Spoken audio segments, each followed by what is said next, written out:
مركز للمعلومات. علاج البشر يقدم المركز مجموعة شاملة من خدمات علاج البشر بما في ذلك علاج حب الشباب، البقع الدموية، الحبوب وتجديد البشر باستخدام تقنيات الليزر وتقشير الكميات. علاج الشعر تتضمن خدمات المركز علاج تساقط الشعر، زراعة الشعر وتقنيات تعزيز نمو الشعر باستخدام أحدث الأساليب الطبية. خدمات التجميل اللاجئة يقدم للمهنيين مجموعة من خدمات التجميل اللاجئة مثل حقن تجميل البوتوكس والفيلر وشد الوجه بالخيوط وتحسين مظهر البشرة باستخدام التقنيات الحديثة. خدمات تم توفيرها في أقل من عام منذ بدأ النشاط. حرص الدولة على توفير خدمات في جميع محافظات مصر، مما يجعله متاحا لكافة المواطنين بغض النظر عن مكان الوجود، كما يجب المركز إلى الوصول إلى أكبر عدد ممكن لتقديم الرعاية الشاملة الفعالة والمتميزة. الجودة يلتزم المركز بأعلى معايير الجودة في تقديم الخدمات الطبية، حيث يستخدم أحدث الأجهزة والتقنيات الطبية. الاحترافية يعرف في المركز فريق من الأطباء والمختصين المؤهلين تأهيلا عاليا والذين يلتزمون بتقديم الرعاية الطبية بأقصى درجات الاحترافية.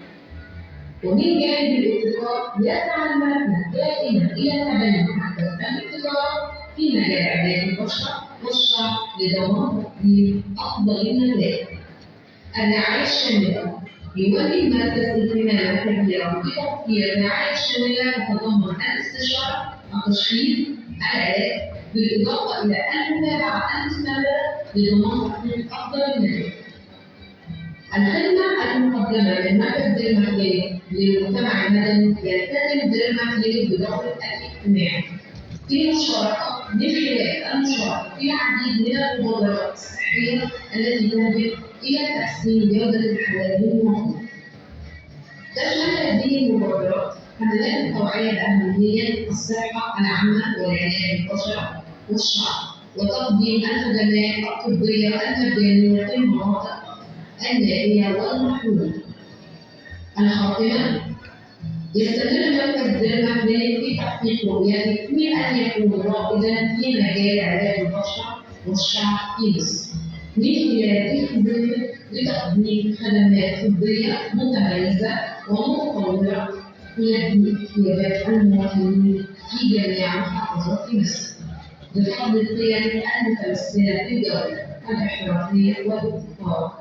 يساهم ديرما في تعزيز صحة وجمال الأفراد والمجتمع ككل.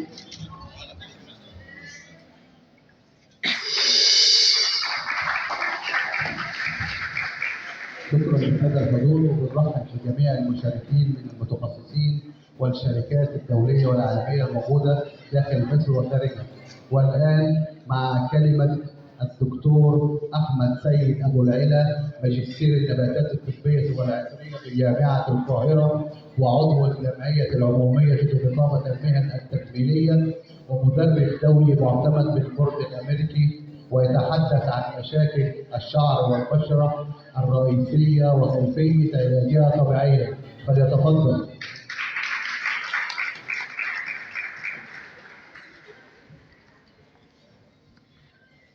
السلام عليكم، صباح الخير. طبعا انا مبسوط جدا ان انا موجود معاكم هنا طبعا النهارده في المؤتمر الدولي الرائع، ونشكر الدكتور وليد عزت، وان شاء الله ربنا يجعله كده دايما في مسيره التقدم والتطور المهني. مبدئيا كده سريعا، عشان طبعا مواضيع البشره الشعري بتبقى مواضيعها كتيره جدا ومشاكلها كتيره جدا، منها هشام والتقصف والخشونه والموجه والقصه دي كلها، ولكن هنتكلم على بعض الممارسات الخاطئه اللي بتمارس على الشعر، وتقريبا 90% من السيدات بتعملها. اول حاجه ان هم في بعض الناس بتتجنب الشامبو الطبي، او يقول لك انا بغسل شعري بالكونديشنر او بنسى عشان خاطر شعري بينشف من الشامبو، فبغسل بحمام الكريم او البلسم. البلسم او حمام الكريم مكوناته ما فيهاش مواد اللي كافيه ان هي تنظف طرو الشعر من الدهون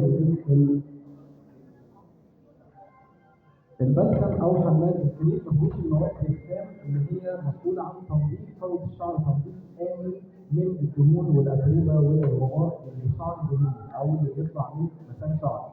يعني زي الفرق بين بالظبط ان حد بياخد شاور مثلا بالميه بس او حد بياخد شاور بالشاور، فاكيد اللي بالميه بس ما بينضفش 100% زي اللي بيستخدم الشاور. فالبلسم او حمام الكريم وظيفته ان هو بيطري الشعر، لو في تقصف في هشاشات في موجه في خشونه الكلام ده كله بيظبط، ولكن ما بينضفش 100% من الشعر. فلازم استعمل شامبو طبي الاول وبعد كده استعمل بلسم او حمام كريم. تاني حاجه اللي بعض الناس بتقول وده للاسف بنواجهه في البلسم او حمام الكريم الكيميائي المصنع كيميائيا، بيقول لك حطه على اطراف فرد ما نحطش على فروه الشعر او من قدام. هو طبيعي جدا او مش منطقي ان انا اطري الشعر من ورا، والمقدمه اللي الناس بتشوفني بيها اصلا ان هو مش مهم شعري من ورا عامل ازاي، يبقى شكله هايش او خشن او مقصف او كده. فهو لو بلسم او حمام كريم حاجه البي اتش بتاعتها تبقى 5.5، لان كل منتجات العنايه بالشعر لازم تبقى البي اتش بتاعتها 5.5 عشان خاطر هي دي البي اتش الطبيعيه بتاعت فروه الشعر الطبيعيه. اعلى من 5.5 بنلاقي مشاكل اتصال، اقل من 5.5 بنلاقي مشاكل ان الشعر بيبقى مجعد او خشن او مشبك في بعضه. الخطا الثالث وده بقى كلنا تقريبا بنعمله هو النوم على المخده القطن.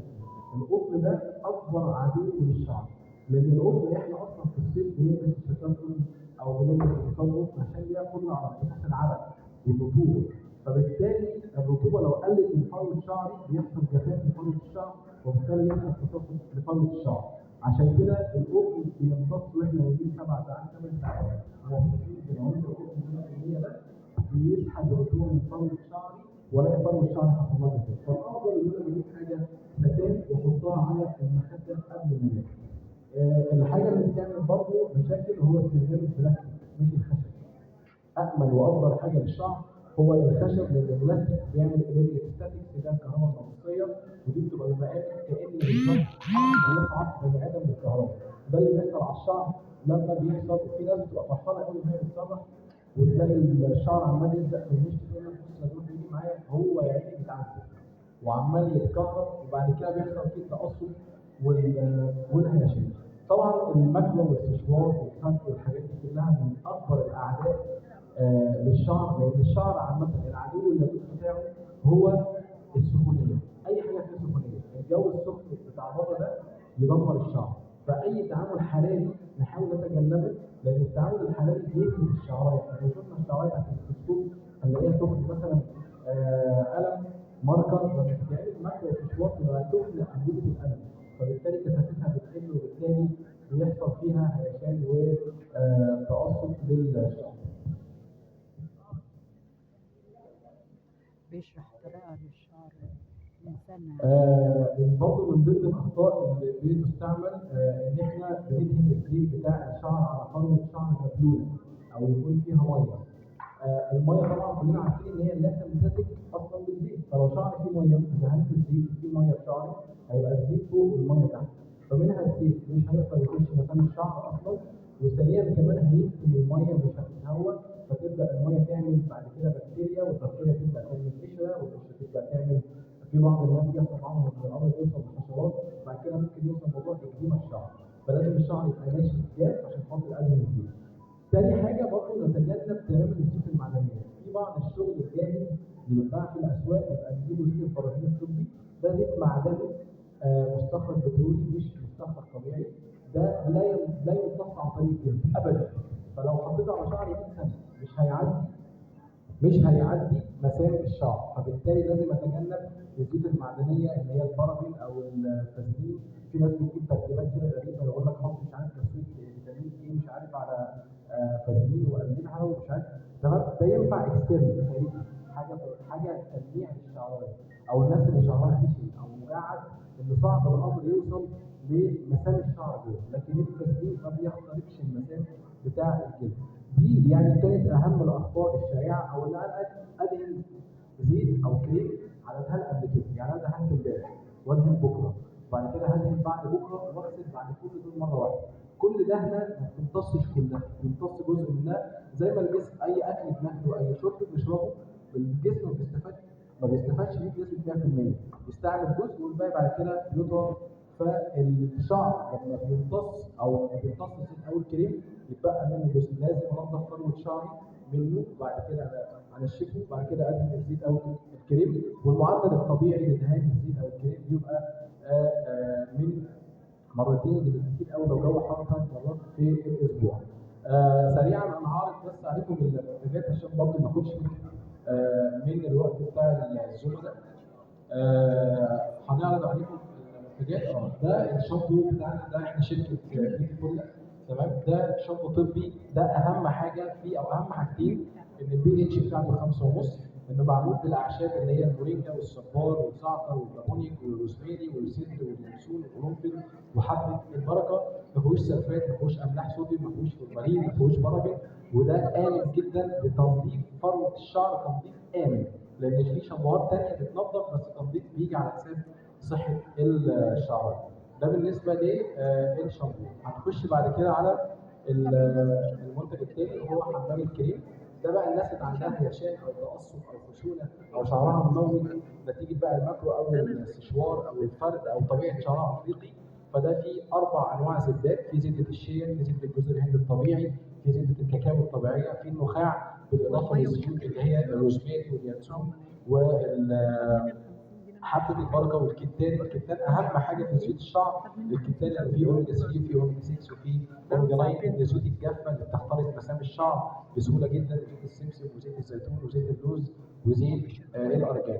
هنخش بعد كده بعد منه على اللي هو الكونديشنر. برضه عندنا نفس فكره حمام الكريم، ولكن طبعا الكونديشنر بيكون تركيزه اخف شويه، لكن نفس مكونات حمام الكريم. لو حد مثلا شعره يعني حد مثلا عايز يعني بس حمام الكريم، انهي الافضل؟ مفيش حاجه اسمها انهي الافضل. في لو الشعر حالته حرجه جدا استعمل حمام الكريم الاول يلحقني، وبعد كده ممكن استعمل برضه حمام كريم زي ما انا، او استعمل الكونديشنر لترطيب وتنعيم الشعر. كل ده احنا بنتكلم اكسترنال، لسه ما اتكلمناش انترنال. ده بالنسبه الكونديشن. بعد كده نخش على الليسيون بتاع الشعر. او لا عفوا، ده الكريم. ايوه الليسيون.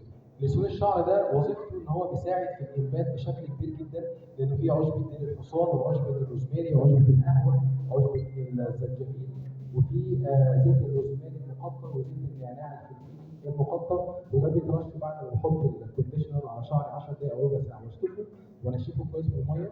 برش السبراي ده واسيبه على شعري لحد ما ينشف ان هو مائي، وبعد ما ينشف ببدا بعد كده ادهن الدهان الاخير بقى للشعر. عشان كده لو عملت روتين الشعر الطبيعي وهو كريم الشعر، تمام.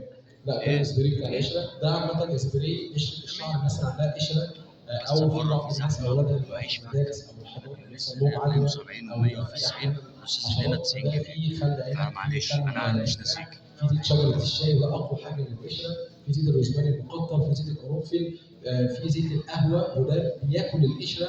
طبعا لو في حاله قشره ممنوع منعا باتا دهان زيت او كريمات طول ما في قشره، على الاقل اسبوع او 10 ايام، وبعد ما اتاكد ان القشره